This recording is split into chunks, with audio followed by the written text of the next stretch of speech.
할렐루야.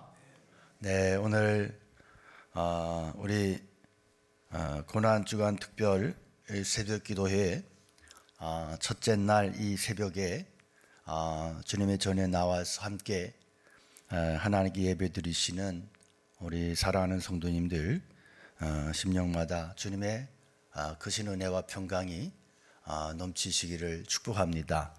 우리 함께 주제를 한번 하겠습니다. 십자가 부흥의 길. 네. 오늘부터 고난주간 특별 새벽 기도를 시작하는데 사실은 이 한 주간은 우리 교회력에서 가장 거룩하고 또 가장 무겁고 동시에 가장 은혜로운 그런 한 주간입니다. 2000년 전 바로 이 시간에 예수님께서 예루살렘에 들어가셨습니다. 성전을 정화하셨고 제자들의 발을 씻기셨습니다. 겟세마네 동산에서 피땀을 흘리셨고 체포당하시고 재판받으시고 십자가의 길을 걸어가셨고 못 박히셨습니다. 인류 구원의 드라마가 이 한 주간 안에 모두 펼쳐진 것입니다. 그래서 이번 특별 새벽 기도의 기간을 통해서 우리는 예루살렘 입성에서부터 십자가 죽으심까지의 그 예수님의 여정을 날마다 한 장면씩 그렇게 묵상하며 따라가며 은혜를 나누기 원합니다. 그래서 이번 특세의 주제가 십자가 부흥의 길인데 어떤 사람은 그럴 수 있어요. 십자가가 어떻게 부흥의 길이냐 이렇게 생각하는 사람은 그동안 십자가 없는 성장이 부흥이라고 그렇게 잘못 알고 신앙생활한 사람들은 그렇게 의문을 가질 수 있어요. 십자가가 어떻게 부흥의 길이야? 십자가는 고난의 길이지. 그러나 여러분, 십자가가 없는 부흥은 없고요. 우리의 신앙에 있어서 십자가가 빠진 열심은 그것은 자기 열심이고 그것은 변화가 없는 열심이고 잘못된 열심일 수밖에 없는 것입니다. 오늘 많은 사람들이 성장이 곧 부흥이고 성장이 곧 축복이라고 생각을 합니다. 그러나 성경이 말씀하고 있는 부흥의 길은 항상 언제나 십자가를 통과합니다. 그래서 우리는 이 한 주간을 통해서 왜 십자가가 부흥의 유일한 길인가 하는 것을 함께 확인하게 될 것입니다.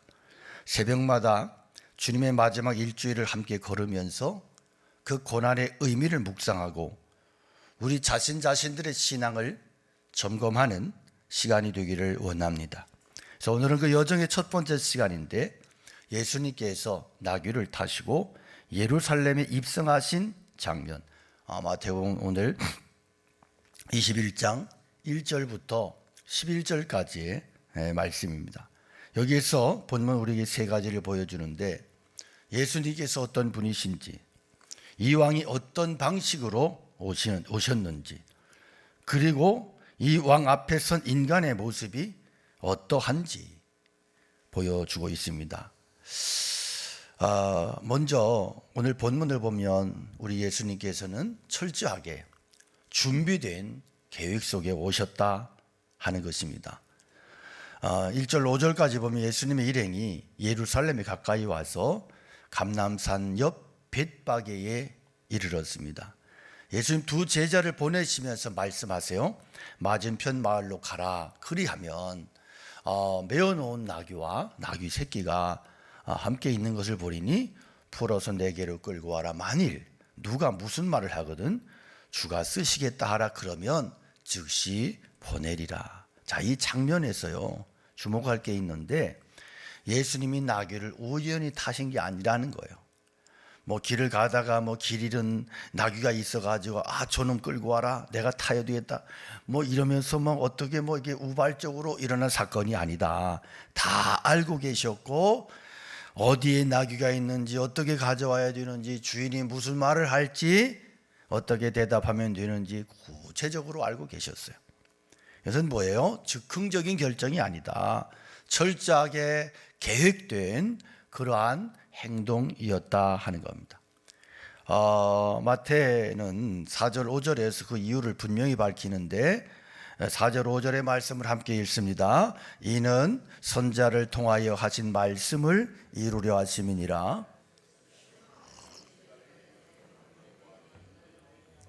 그는 겸손하여 나귀를 탔으니 몽에 매는 짐승의 새끼니라 하였느니라. 아멘.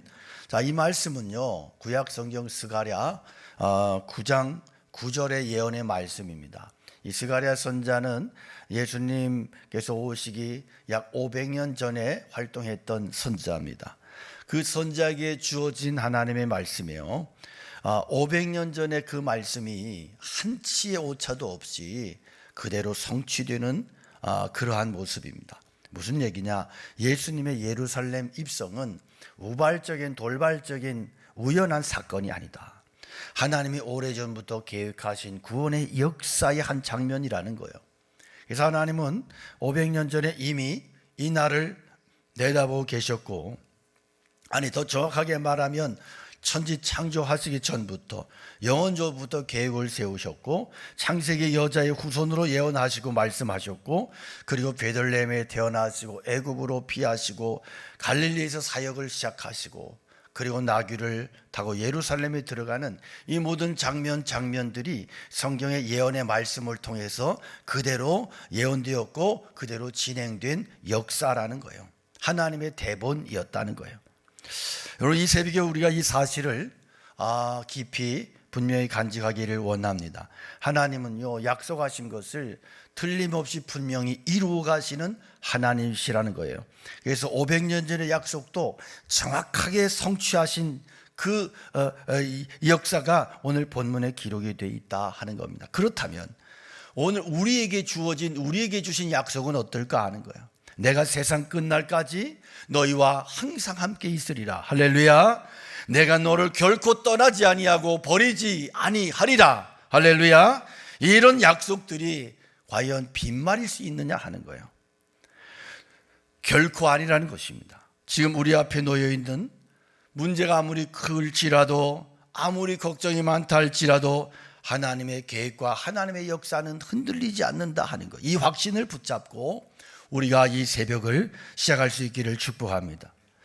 자, 그 다음에 6절부터 9절의 말씀을 보면 제자들이 예수님 말씀대로 나귀와 나귀 새끼 끌고 와요. 그 위에 겉옷을 얹고 예수님이 그 위에 타십니다. 그러자 무리 가운데 막 흥분이 일어나는데 사람들이 막 자기 겉옷을 갖다가 펴요. 그리고 사람들이 막 나뭇가지를 꺾어서 길가에 깔아요. 그래서 나귀가 지나갈 수 있도록 옷을 펴서 깔고 나뭇가지를 깔고, 그리고 손에 나뭇가지를 들고, 그리고 뒤에서 따라오는 무리들이 소리 지릅니다. 호산나 다윗의 자손이요, 주의 이름으로 오시는 이여, 가장 높은 곳에서 호산나 막 외쳐요. 매우 감동적이에요. 너무너무 감동적인데 반드시 주목할 것이 뭐냐 하면, 첫째는 예수님이 타신 짐승이 나귀였다 하는 거죠. 이게 왜 중요하냐? 고대 근동에 있어서 말과 나귀는 전혀 다른 의미를 가져요. 말은 뭐예요? 전쟁의 상징이에요.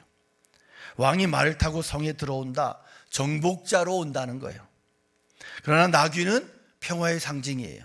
나귀를 타고 온다, 이것은 화평의 사자로 평화의 왕으로 온다는 뜻이에요. 로마 장군이 전쟁에서 이겨 돌아오면 개선식을 거행합니다. 백마를 태우고 전리품을 싣는 수레가 수많은 수레들이 뒤에 전리품을 싣고 함께 뒤에 따라오고, 그리고 쇠사슬에 묶인 포로들이 굴비처럼 엮여져서 그래서 뒤에서 끌려오고, 그렇게 해서 그 다음에 이제 군대들이 대열을 지어서 뒤에서 뒤따라와요. 이게 세상의 왕이 들어오는, 성에 들어오는 방식이었습니다. 그러나 예수님 어때요? 예수님은 나귀를 타셨어요. 그것도 한 번도 타본 적이 없는 어린 나귀 새끼예요. 군마가 아닌 나귀를, 정복이 아닌 평화를, 위험이 아닌 겸손을 택하신 겁니다. 이것이 우리의 왕이십니다. 빌립보 2장의 말씀 그대로 그는 근본 하나님의 본체시나 하나님과 동등됨을 취할 것으로 여기지 아니하시고 오히려 자기를 비어 종의 형체를 가지사 사람들과 같이 되셨고 사람의 모양으로 나타나사 자기를 낮추시고 그리고 죽기까지 복종하셨으니 곧 십자가에 죽으심이라. 온 우주를 말씀으로 창조하신 분이 나귀 등에 앉으셨습니다. 천사들의 경배를 받으시는 분이 먼지 나는 예루살렘 길 위를 지나갔습니다. 세상의 왕은 힘으로 복종시키지만 이 왕은 사랑으로 마음을 얻으십니다. 세상의 왕은 자기를 위해 백성들을 짓밟고 희생시키지만 이 왕은 백성을 위하여 자기를 희생하십니다. 그리고 여기서 군중이 외친 호산나라는 말을 짚어봅니다. 호산나는 히브리어로 호시아나라고 하는 말에서 왔습니다. 원래의 뜻은 지금 구원하소서, 그런 간절한 기도입니다. 시편 118편 25절의 말씀이에요. 그런데 군중이 기대한 구원과 예수님이 가져오실 구원은 전혀 달랐습니다. 군중은 로마를 몰아낼 정치적 해방을 원했어요. 다윗 같은 강력한 군사 지도자를 원했어요. 그러나 예수님이 가져오실 구원은 그보다 훨씬 크고 근본적이었습니다.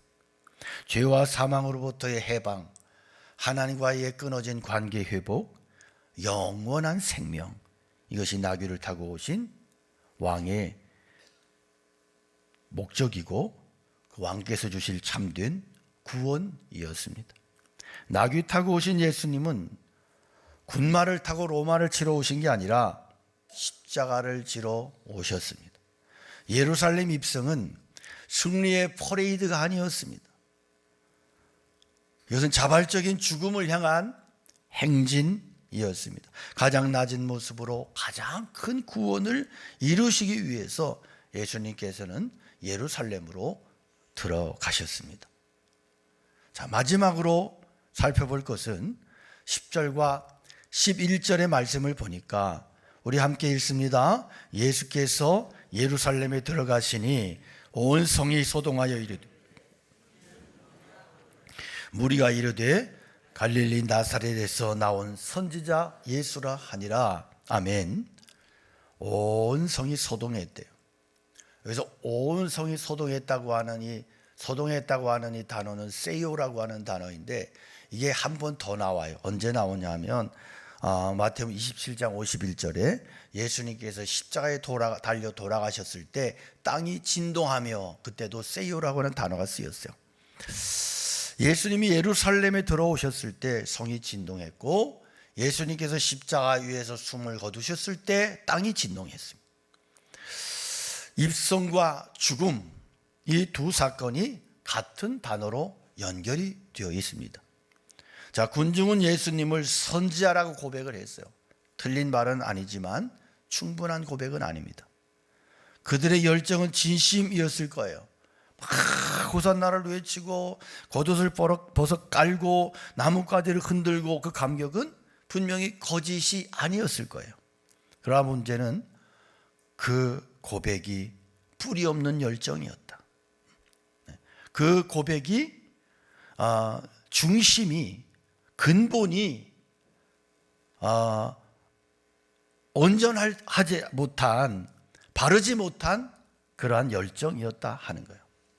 자, 여러분, 동일한 예루살렘에서 불과 닷새 후에 어떤 일이 벌어져요? 마태복음 27장을 보면 빌라도가 물어요. 그리스도라 하는 예수를 내가 어떻게 하랴? 그들이 다 말하되 십자가에 못 박혀야 하겠나이다. 십자가에 못 박으소서, 십자가에 못 박아라, 막 소리를 질러요. 여러분, 호산나 다윗의 자손이여 찬송하리로다가 십자가에 못 박아 죽여라로 변하는 데에는 5일밖에 시간이 지나지 않았습니다. 겉옷을 벗어 깔던 그 손이 닷새 후에는 주먹을 쥐고 죽여라로 외칩니다. 나뭇가지 흔들던 그 팔이 닷새 후에는 바라바를 가리키며 저 사람 놓아주고 예수를 죽이라고 소리를 지릅니다. 자, 무엇이 그들을 그토록 급격하게 정반대로 돌아서게 했을까? 단순해요. 예수님이 내가 원하는 종류의 왕이 아니었다는 거예요. 기대했는데 실망이라는 거예요. 너는 내 마음에 들지 않는다는 거예요. 나는 그런 메시아를 못 믿겠다는 거예요. 로마를 몰아낼 정치적인 메시아를 기대했는데 이분이 나귀를 타고 오시더니 성전의 상을 뒤엎고 종교 지도자들을 야단치고 그러더니 끝내 체포장에 끌려가서 이렇게 법정에 쓴 거예요. 자기의 기대가 충족되지 않으니까 돌아선 겁니다. 기대와 현실이 맞지 않으니까 분노가 터진 겁니다. 여러분, 잘 생각해 보십시다. 2000년 전의 예루살렘의 이야기뿐입니까? 2000년 전의 예루살렘의 이야기일 뿐이고 나와는 상관이 없는 그런 모습입니까? 이게 우리들의 얘기입니다. 지금 내 얘기입니다. 우리 마찬가지 아닙니까? 형편이 좋을 때는 호산나를 외칩니다. 자기 기분이 좋을 때는 신이 납니다. 조금만 자존심이 상하면 죽을 듯이 힘들어하고 원망합니다. 형편이 어려워지면 주님 향한 마음이 다 식어버립니다. 기도 응답이 올 때는 감사합니다 외치다가 기도 응답이 내 뜻대로 되지 않으면 하나님이 정말 살아계신가? 바닥까지 곤두박질합니다. 주일에는 그리스도인인 것 같고 주일에는 화사한데 월요일이 되면 세상과 다를 바 없이 그렇게 살아갑니다. 내가 원하는 대로 해주시는 하나님만 믿겠다는 거예요. 여러분, 이것이 우상숭배의 본질이에요. 내 기대에 맞는 예수님만을 따르겠다. 이것이 십자가에 못 박으라는 다른 이름이에요. 왜 십자가가 부흥의 참된 길인지를 우리가 이 시간에 분명하게 깨달으셔야 됩니다. 십자가 없이 부흥을 외친다면 그것은 세상적인 정신이지 주님의 정신은 아닌 거예요. 참된 신앙은요, 내 기대가 충족될 때만이 아니라 내 기대가 산산조각 날 때에도 주님을 신뢰하는 거예요. 그럼에도 불구하고 참된 제자도는 호산나의 환호 속에서만이 아니라 십자가의 어둠 속에서도 끝까지 주님을 따르고 주님을 신뢰하고 주님을 사랑하는 것이에요. 오늘의 말씀을 정리합니다. 첫째, 예수님의 예루살렘 입성은 뭐예요? 하나님의 오래전부터 계획하신 구원 역사의 정확한 성취다 하는 겁니다. 우리 하나님은 약속을 반드시 이루신다. 그래서 우리 약속의 말씀을 붙잡고 매일매일을 살아가야 돼요. 두 번째는 나귀를 타고 오신 예수님은 세상의 왕과 전혀 다른 겸손과 섬김의 왕이시다 하는 거예요. 그래서 예수 믿으면 섬기게 되어 있고 겸손하게 되어 있어요. 예수를 믿는데 예수님의 모습과 전혀 다른 모습으로 그를 큰 소리치고 있다면 이 사람은 다른 예수님이에요. 이 사람은 바른 예수님이 아니에요. 그 속에 있는 예수. 왕은 정복하러 오신 게 아니라 십자가를 지러 오셨어요. 그래서 우리의 삶이 이 십자가를 거스리거나 십자가를 내팽개칠 때 우리의 신앙은 엉터리가 되는 겁니다. 세 번째는 호산나를 외치다가 닷새 만에 돌아선 군중의 모습이 다른 모습이 아니라 오늘 나의 모습이다 하는 거예요. 이번 고난주간 새벽마다 이 자리에 나오시면서 예수님의 마지막 일주일을 함께 걸어가기 원합니다. 오늘이 그 첫 걸음입니다. 나귀 타고 예루살렘으로 들어가시는 그 예수님의 모습을 바라보면서 오늘 나는 어떤 생각으로 어떤 중심으로 왕을 따르고 있는지 예수님을 따르고 있는지 돌아보기 원합니다. 호산나만이 아니라 십자가의 길까지 함께 걸어가는 성도, 신앙, 십자가의 영성으로 주님을 따라가는 그러한 진정한 참된 성도가 되고 하나님의 백성이 되시기를, 참된 제자의 길을 제대로 걸어가는 참된 믿음의 종들이 다 되시기를 주님의 이름으로 축원합니다. 우리 오늘 말씀 기억하면서 찬양 올려드리겠습니다.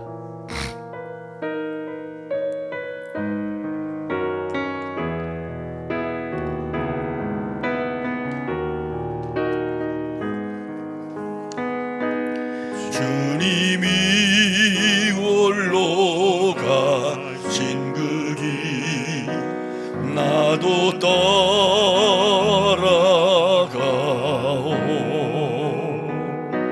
모든 물과 피를 흘리신 그 길을 나도 가오. 험한 산도 나는 괜찮소. 바다 끝이라도 나는 괜찮소. 죽어가는 자들을 위해 나를 버릴 바라오. 아버지 나를 보내주오. 나는 달려가겠소.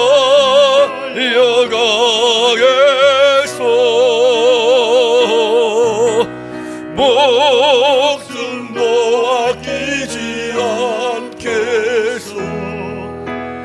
나를 보내주오. 세상이 나를 미워해도 나는 사랑하겠소.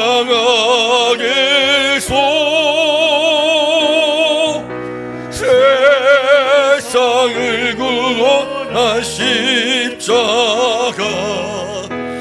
나도 따라가오. 생명을 버리면서까지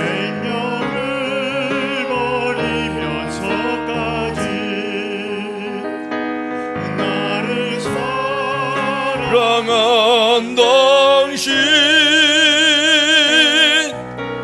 이 작은 나를 받아주오. 나도 우리 손을 들어 고백합니다. 아버지 나를 보내주시옵소서. 아버지 나를 주님, 제가 주님이 원하시는 그 길로 달려가겠습니다. 여가겠소. 목숨도 아끼지 않겠소. 나를 보내. 세상이 나를 미워해도 세상이 나를 미워해도 나는 사랑하겠소. 주님, 세상을 구원한 십자가 나도 따라 생명을 버리면서까지 나를 사랑해 주신 주님께까지 나를 사랑한 당신 이 작은 나를 받아주오. 나도 사랑하오. 우리 이시 함께 기도하기 원합니다. 주님께서 주신 말씀을 붙들고 간절히 기도하기 원합니다. 호산나를 외치다가 십자가 못 박으라고 외친 종려나무 가지를 흔들던 손을, 그 손을 주먹으로 움켜잡고 예수를 죽이라고 외치던 그들의 모습이 오늘 내 안에 있음을 봅니다. 오늘 나의 연약한 신앙의 모습을 봅니다. 십자가를 통과하지 않고는 참된 부흥이 없는데 우리는 십자가 없는 부흥을, 성장을, 축복을 너무나 많이 구하고 사는데 익숙해져 있습니다. 이 새벽에 하나님 앞에 기도하기 원합니다. 십자가를 통과하지 않은 어떤 것도 용납하지 않게 하시고, 나의 삶의 십자가가 전부가 되고, 나의 신앙의 십자가가 내 삶의 중심이 되게 하시고, 오직 정말로 주님, 내가 십자가 없는 호산나를 외치고 십자가 없는 겉옷을 까는 그러한 흥분을 가라앉히고 정말로 회개하고 참으로 회개하며 십자가, 그 십자가를 붙잡고 나의 삶을 끝까지 그 중심으로 살아갈 수 있는 믿음을 달라고, 우리 이 시간 함께 주님의 이름 간절히 부르 기도합니다. 주여!